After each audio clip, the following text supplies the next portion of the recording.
want more lip filler, but I can't afford it because it's $300, $400, $500. In the UK, it's like 30. So one of my clients actually sent me this video, and I don't usually comment on stuff like this because my page is something of positivity and kind of just a bit of fun. But when it comes to my professional work, I feel like this is something that I need to kind of comment on.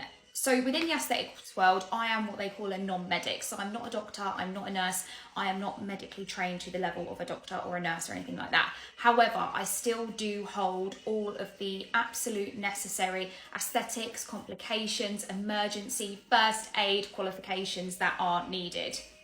So with this video, I can't speak for all non-medics, I really can't. I'd like to think that I am, but I'm only speaking for myself. And I'd like to think that other non-medics share the same view as me, and also actually some medics, because being a non-medic myself, it is very hard being in the aesthetics industry because there is a lot of scrutiny, kind of like what Madeline's just done here. And it's also from not a lot of education. So being a non-medic, to do the qualifications that you do within aesthetics, you actually do the exact same courses that a medic would do. The only difference between a medic and a non-medic is that, say if something was to go wrong, there was any sort of complication, certain medics can provide prescriptions. They can give steroids, antibiotics, anything like that. They can administer adrenaline. Only certain medics can do that, not all medics. Some nurses, some paramedics, they can't do that. They can't do their own prescriptions. That is a whole separate course. As a non-medic, to gain insurance, to do aesthetics, proper insurance, you must work alongside a prescriber. So for example, I work alongside 2 GPs, a nurse and a paramedic. So that is my team, that's my village that I work with. So for example, if a client did have any sort of reaction or inflammation or infection, I would go to one of those people in my village and they would prescribe any prescriptions. They would also see clients face to face if needed, any sort of prescriptions that I'm needing for Botox, for vitamin injections, for hyaluronidase, anything like that, they prescribe for me. Now, it's important to know that actually, yeah, these courses do exist, these 2-day filler courses, these 2-day Botox courses, yeah, they exist, and no, they shouldn't exist. But it's important to know as well that individuals that are doing those courses, if you want to be a hairdresser on a Tuesday and you want to do filler on a Thursday, you're not going to get insurance. That's not going to happen, because in order to gain proper insurance with places like InSync, Policy B, Westminster, you have to do your full anatomy, physiology, your pathway to aesthetics. You have to be first aid trained, you have to be complications trained. And all in all, that costs thousands. I think my first year of training, I spent well over 20 grand. Well over 20 grand to do that. And it's an investment.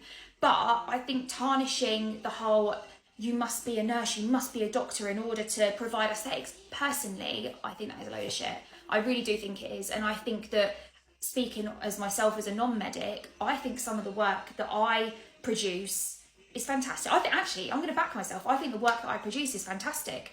I know some medics that do absolutely fantastic work. I also know some medics that do absolutely awful work. But on the flip side, I know some non-medics that do fantastic work, and I know some non-medics that do absolutely crap work. It's just dependent on who you go to. But I think for someone of that platform, of this individual's platform, to sit there and go, do you know why the US is better? Why these girls look so old? It's because they're going to a doctor. No, it's not. They're just not doing their general research on where they're going. Yes, I agree that these 2-day courses shouldn't be available. This isn't something that should be happening. But there is a crackdown on it. There is. People say there isn't, but there is. Your local council should be checking up with you on what you're doing, where you're working. If you have a contract with your sharps disposal, your waste disposal company, if you work with a prescriber, how your insurance works, if your qualifications are up to date, if your first aid is up to date, all of these things do play a part. But personally, I think for someone of that platform, and don't get me wrong, I haven't got as big of a platform as Madeline has, absolutely not, but I think using my platform to kind of spread awareness that as a non-medic in the aesthetics industry, it is hard. You get slandered, you get shitted on every 5 minutes, and you understand it. Some people do feel safer going to a nurse. You do massively understand it, but to kind of throw us all into the same boat, that is actually scandalous. That in the US, actually people can go to a doctor and a nurse and that's why they look brilliant.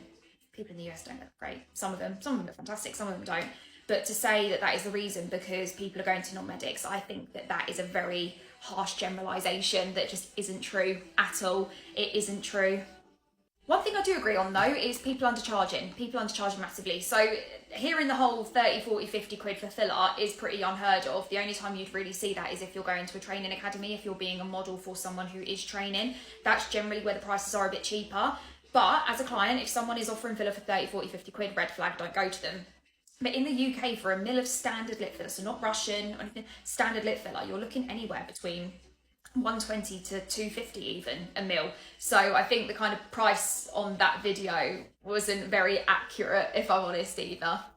The main takeaway I kind of want you to take from this is take that video with a very big pinch of salt. The girls on Love Island do not look old because they have gone to someone who is not a nurse, someone who is not a doctor. They may well have done, do you know what I mean? They may well have gone to those individuals, the ones you see in Harley Street.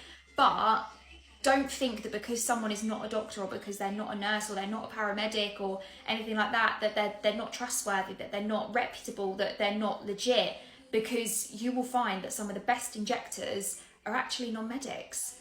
And I stand with that wholeheartedly.